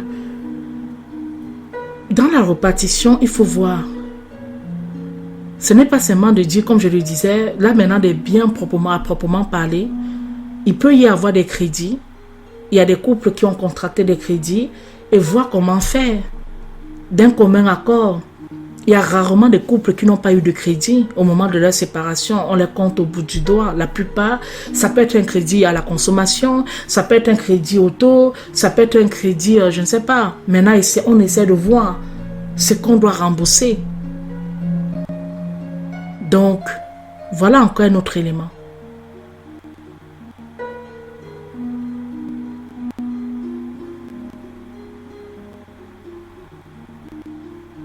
Donc, ensuite maintenant, au niveau maintenant des différents biens immobiliers, bon, voilà, il y en a qui vont opter pour vendre la maison et après chacun va chercher un toit si jamais ils ont contracté un crédit immobilier au moment de la séparation et qu'ils n'ont pas totalement remboursé. Mais je vais vous raconter une histoire. C'est une histoire assez triste. Et cette histoire, c'est une dame qui était en séparation avec son mari. Et la dame, en séparation avec son mari, elle avait une maison. Elle avait une maison, mes bien-aimés, qu'elle avait achetée. Et quand maintenant les deux avancent dans la procédure, ils étaient vraiment presque à la fin. La dame meurt. Et quand elle meurt, maintenant la partie de la maison, une partie de la maison, comme c'était, il n'y avait pas des précautions qui avaient été faites. En fait, qu'est-ce que la femme avait fait? Elle avait souscrit à un prêt pendant la séparation parce qu'elle ne voulait pas aller en hébergement. Donc, je raconte tout dans le détail. La femme ne voulait pas aller en hébergement, donc en location, pardon, ou en hébergement. Et elle a souscrit un prêt pendant la séparation. En comptant aussi sur le fait que, bon, parfois la loi dit qu'il y a soit la date d'effet, rétroactivité, etc. Bon, elle n'a pas pris d'autres précautions parce qu'il en existe beaucoup. Même par exemple la déclaration de réemploi, etc. Et pour justifier que c'est par fonds propres qu'on a pu avoir le bien. Maintenant, qu'est-ce qui se passe? La femme décède. Et quand la femme décède maintenant, sa fille savait que bon, c'est la maison de sa maman et puis elle devait en jouir tout simplement. Grande fut sa surprise, malheureusement, que la moitié est rentrée dans la communauté, enfin le père et l'autre se repartit entre les ayants droit, en fait. Et donc même sa fille n'a pas pu jouir véritablement. C'est plutôt le père, en fait. Le mari, enfin, pas le père de la fille, le mari de la dame. Et même si c'était le père de la fille, ils étaient en séparation.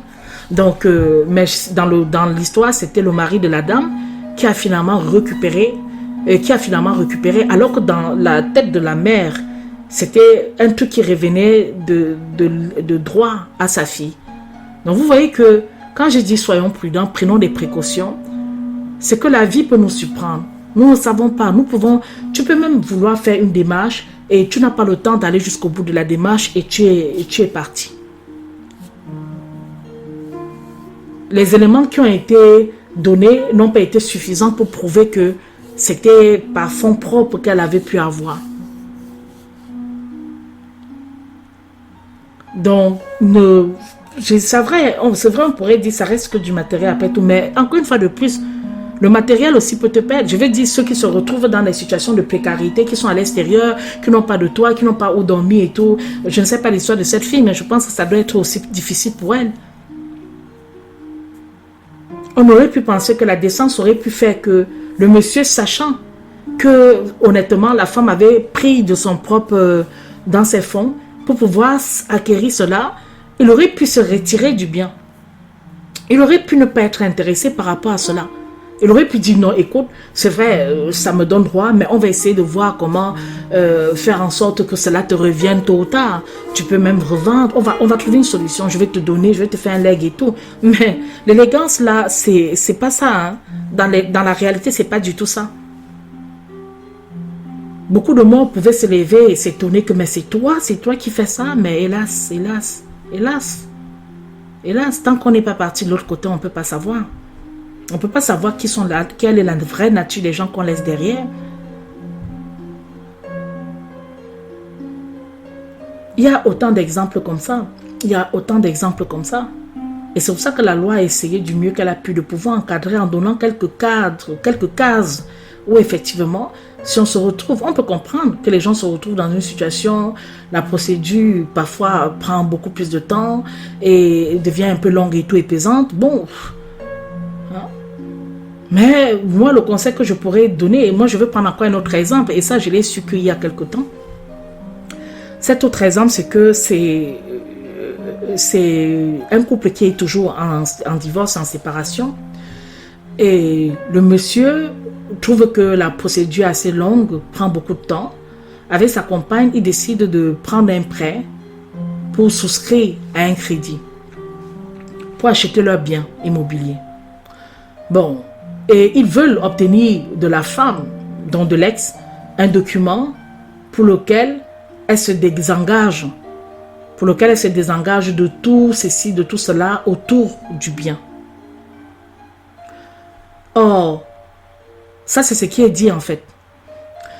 Maintenant, implicitement, logiquement, on peut dire oui, c'est vrai, c'est un peu comme dans le même cas de figure. Moi, je n'ai pas engagé l'argent pour ça, donc je n'ai pas à être concerné et tout. Si le bien acheté au comptant, on n'a pas besoin. On n'a pas besoin de ça. On n'a pas besoin d'un document qui désengage. Si c'est acheté, je vais dire, sur fonds propres. Maintenant, si le bien est acheté à crédit, ce document-là, pour lequel la dame, dont elle se désengage, n'oublions pas que ça l'engage implicitement. Si le divorce, tout va bien, si le divorce arrive à son terme, mais si se passe un événement, la mort de la personne qui a souscrit à ce crédit avec sa compagne, la partie qui lui revient rentre dans la communauté. Donc, la femme aussi est redevable de ce crédit-là vis-à-vis des créanciers. Elle ne peut pas, ce document n'oppose pas aux créanciers. Ça oppose à la jouissance du bien, mais cela ne s'oppose pas aux créanciers. Donc, quelque part, elle a donné son accord. Donc, c'est très nuancé ces choses-là. Partout. Et n'oubliez pas, si vous engagez dedans, et que vous-même vous avez un autre bien aussi, c'est comme si d'office, votre bien rentre dans l'hypothèque.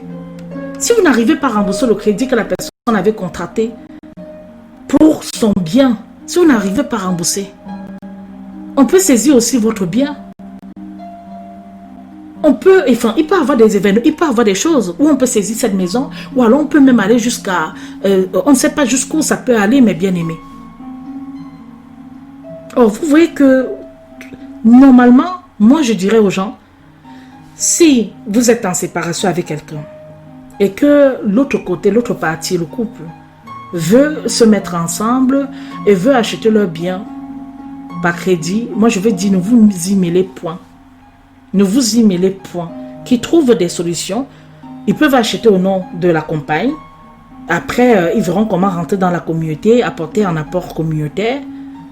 Vous pouvez vous entendre sur la rétroactivité de la date de l'effet, c'est-à-dire que le divorce tient compte à partir du moment où vous avez quitté la maison. À partir du moment où il y a déjà eu séparation de corps, c'est-à-dire tout ce qui serait postérieur à cela est caduque. Ça, c'est aussi une possibilité. Mais hormis ces choses-là, ne rentrez pas dans les choses qui vous dépassent. Parce que vous allez doublement souffrir. Déjà, vous vivez une injustice, mais en plus de cela, vous allez encore vous retrouver dans des... Non, la vie mérite la sérénité et la paix. Et quand les gens prennent leur choix, si tu as pris ton choix, tu as pris ta décision, il faut que tu comprennes aussi que la vie là n'est plus la même.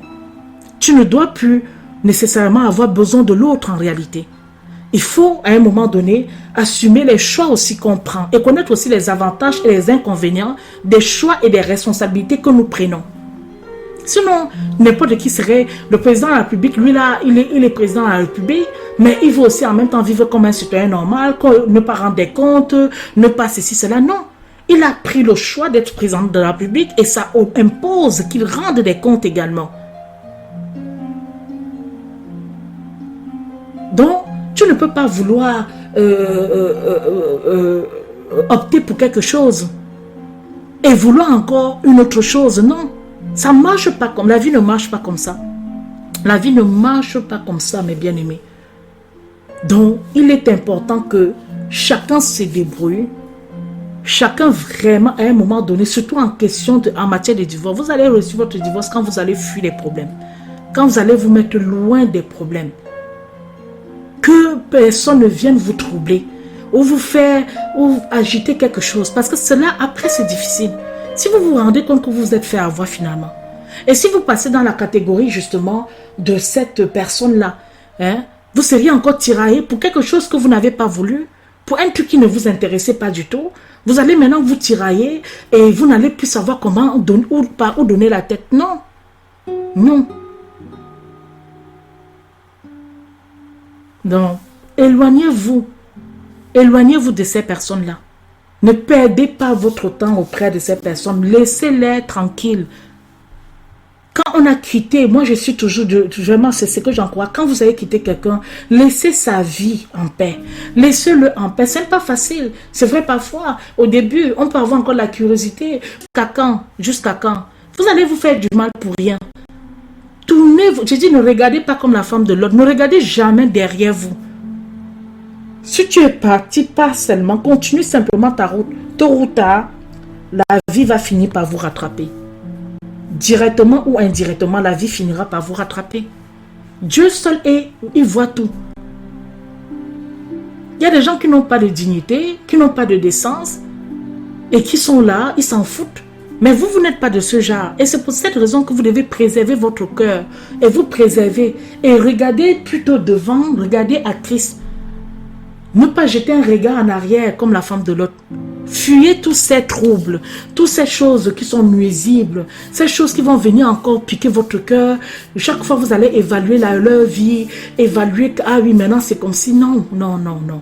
Épargnez-vous cette souffrance. Maintenant, je ne dis pas que, je finis donc par cette conclusion, je ne dis pas que des gens qui sont séparés, qui ont même divorcé, ne peuvent pas se mettre ensemble. Ah, s'il plaît à Dieu de les réconcilier, gloire à Dieu. Mais moi, je pense que même pendant la période que la réconciliation n'est pas encore là, regardez plutôt devant. Regardez plutôt en avant. Si la réconciliation va venir, gloire à Dieu. Mais il ne faut pas qu'elle vienne quand vous êtes en marche arrière. Vous allez beaucoup souffrir pour rien. On peut s'épargner des souffrances, hein. On peut aussi avoir pitié de soi. Donc, toujours devant, mes bien-aimés. Dieu est capable de tout. Il est capable de changer les cœurs.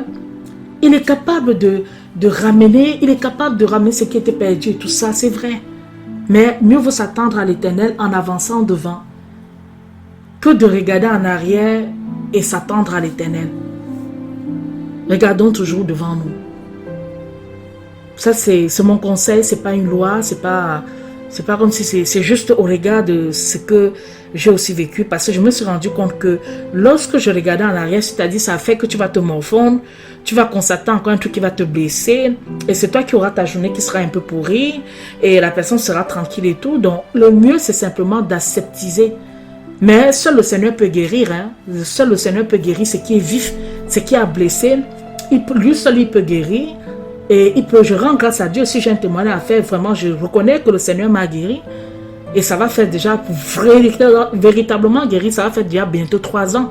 Véritablement. C'est-à-dire, quand j'y pensais même, il n'y avait plus de larmes, il n'y avait plus d'angoisse. Maintenant, je pouvais raconter comme une histoire aussi qui arrivait comme ça. Quand tu peux un peu dire un peu, oh là là, vraiment, ça a été comme ça. Donc, tu sens que tu prennes tellement sur toi encore, sans que cela agisse fortement sur toi.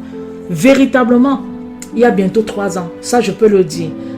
Et mieux encore, il y a presque 2 ans, ou je dirais même, il y a presque peut-être un an, 5 mois, oui, 1 an, 5 mois par là, il m'a confirmé, reconfirmé, pour mon cas, que je n'étais plus en lieu de regarder en arrière. de m'attendre vraiment. Je ne savais pas de m'attendre à quoi à ce moment-là, puisqu'il y a 1 an, 5 mois, mais que je ne devais plus regarder. Il m'a vraiment confirmé qu'il était en paix avec moi dans cette traversée que j'ai pu connaître, c'est-à-dire cette séparation, etc. C'est pour ça, laissons le Seigneur seul guider. Ne nous obstinons pas. Peut-être pour ta copine à marcher comme ça, mais pour toi, ce sera peut-être différent. Non, je n'aime pas. Il y a parfois, nous demandons des choses au Seigneur, alors que ce sont des choses qui vont nous faire souffrir. Tellement nous en demandons que parfois il nous accorde, mais il y a encore. Et Dieu aime ses enfants. Dieu aime ses enfants. Et quand nous allons souffrir, on va dire, mais Seigneur, pourquoi tu n'as pas arrangé? Pourquoi tu n'as pas changé la personne? Pourquoi? Est-ce que Dieu t'avait dit aussi que la personne était changée quand tu lui demandais? Non, il faut voir. Hein? Il faut voir. Ça ne veut pas dire que celui qui a péché ne peut pas être pardonné. Il ne faut pas confondre. Pardonner, ça ne veut pas forcément dire que refaire tout ensemble et tout. Non. Il faut déjà pardonner pour être guéri. Si tu ne pardonnes pas, tu ne peux pas guérir. Ça va toujours te piquer le cœur. Ça va toujours, à chaque fois quand tu vas penser, ça va toujours revenir comme une ombre.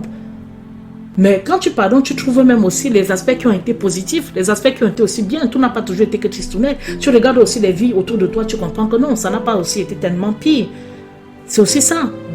En fait, ça te permet juste de relativiser, d'élever un peu ton regard au-dessus de ce qui pouvait être l'ombrage ou quelque chose qui t'affecterait beaucoup.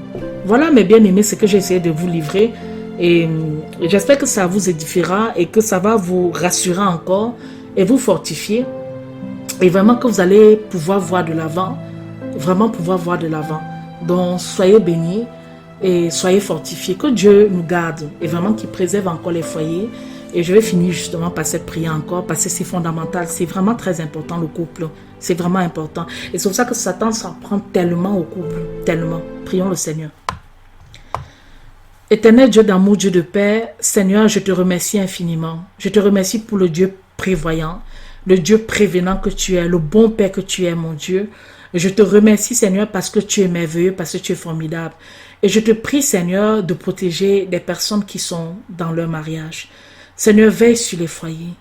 Satan est tellement toujours proche pour détruire, pour dévorer, pour anéantir tous les efforts, même qui sont parfois consentis pour une vie un peu sereine. Mais tu es grand plus que tout. Tu es grand plus que ce que nous pensons, Seigneur. Et je te prie, mon Dieu, mon roi, de venir encore élever ces couples qui sont le modèle, mon Dieu, d'une société aussi qui a besoin de la famille. On ne peut pas dire qu'une société n'a plus besoin de la famille. On ne peut pas dire que non, c'est plus la peine le mari. Non, la figure du mariage, c'est d'abord la figure de la famille. Et nous avons besoin de la famille, nous avons besoin des bases de la famille pour inculquer à nos enfants ces valeurs-là, qui croient à cela, qui croient au mariage, qui croient à l'amour, mon Dieu. Et nous te prions, Seigneur, vraiment de venir arroser encore tous les couples, tous les foyers, toutes les personnes, Seigneur, qui rencontrent quelques difficultés, que ce soit, nous t'en supplions.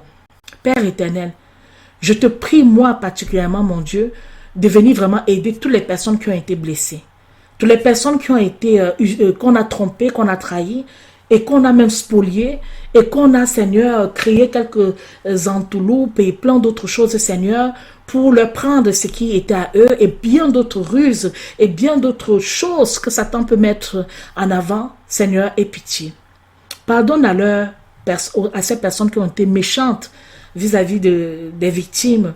Pardonne à ces personnes-là, Seigneur, et vraiment aide-les aussi dans leur vie à te connaître. Mais préserve tes enfants, préserve ceux, Seigneur, qui ont été victimes, parce que je sais combien ça peut déstabiliser, je sais combien ça fait mal. Et guéris encore ceux qui sont peinés, ceux qui coulent les larmes, ceux qui souffrent, ceux qui n'osent même plus pleurer en public, qui se cachent dans leur chambre, qui pleurent, qui se cachent dans leur lit, qui pleurent. Seigneur, je t'en supplie, continue de les consoler, continue de les apaiser, continue de les remplir, Seigneur, de ton Saint-Esprit.